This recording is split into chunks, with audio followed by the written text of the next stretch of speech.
शरण में भोले दानियों,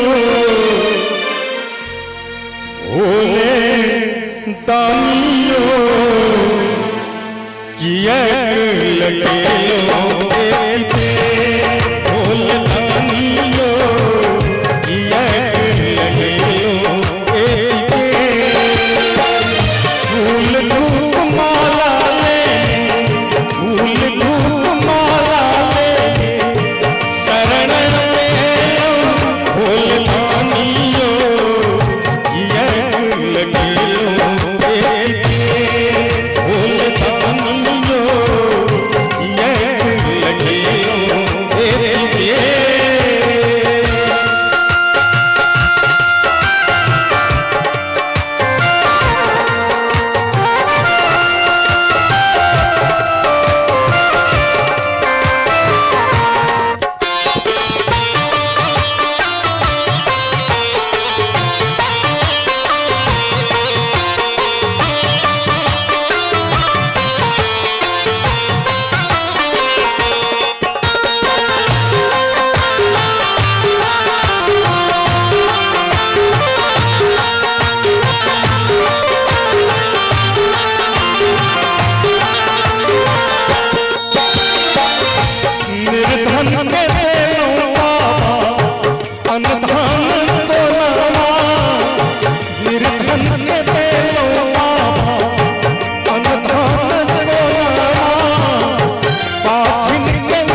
जय जय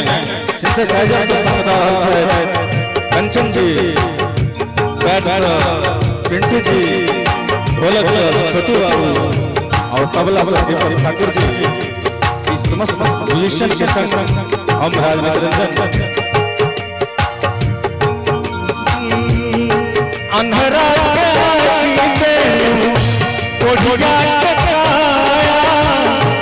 अंधेरा